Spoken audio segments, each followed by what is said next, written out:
Op een spelen Cambuur juster een wichtige wedstrijd, maar het eer op de play-offs. Almere City kwam op beziet in Ljouwert. Een verslag van Andor Faber. En het is te zien dat het een wichtige wedstrijd is, want Cambuur komt goed uit de startblokken. Het is in twee instanties Justin Mathieu. Misschien bal wordt toch Kelvin McIntosh van de Linehelle. Dit schot van Boerlager gaat daarna Njonken.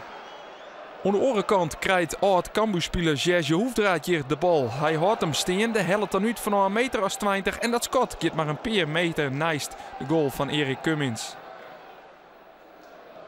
Dan gaat het dochs mis van Cambuur in de 33e minuut. Het is Sylvester van der Water die hier de bal krijgt. Hij krijgt alle tijd en ruimte om te dwaan wat de wol. En shit de bal in de linkerhoek en scoort voor Almere City. Hij maakt het de 1-0 en zit dus volslijn vrij. De Cambuur-verdediging griept net in. Maar je ziet ook weer de reactie naar de 1-0 tegen. En dat was vorige week ook zo. Kreeg een goal tegen en in één keer dan is er wel iets van, hey, wacht even, tot hier en niet verder. En gelukkig maken we dan ook snel de 1-1. En dat was gewoon een heel goed signaal van het elftal. Want 2 minuten later leidt het er aan de orenkant alweer in. Hier is het Crowley die Mathieu de bal jouwt. De bal komt wat gelukkig voor de voeten van Martijn Barto. En hij liet zien dat er een echte spits is. Een spitse goal van Martijn Barto. Hij maakt het de 1-1. In de tweede helft liet Cambuur haar onvallende intenties dan zien. Jordi van Delen leidt de bal op Daniel Crowley. Zien Scott. Dat Kimmerkrek pakt weer terug. Giel Kramer, de keeper van Almere City. De Ljouters beginnen dan terug. Hier is het Ricardo Kip met de kans op de 2-1. Maar Sien Scott is net goed genoeg en kan echt pakt worden. 20 minuten voor Tiert valt de 2-1 dan dochs nog. Justin Mathieu, hij krijgt de bal, krijgt Tiert en rond om uit te hellen. En toch dat goed in de kwarte hoek.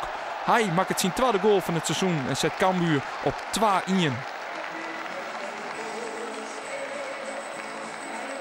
De Ljouters krijgen dan nog alle gelegenheid om de score uit te bouwen. Hier is het schot van Crowley dat op de latte del valt.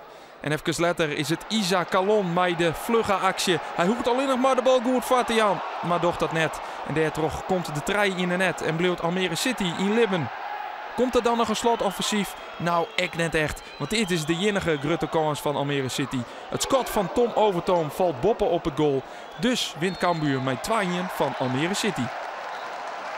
Uiteindelijk heb je natuurlijk een aantal wedstrijden achter elkaar niet gewonnen en hebben we ook niet goed gespeeld. Alleen maar bij korte fases in wedstrijden, denk ik. En vandaag zeker de tweede helft zag het er gewoon wel beter uit.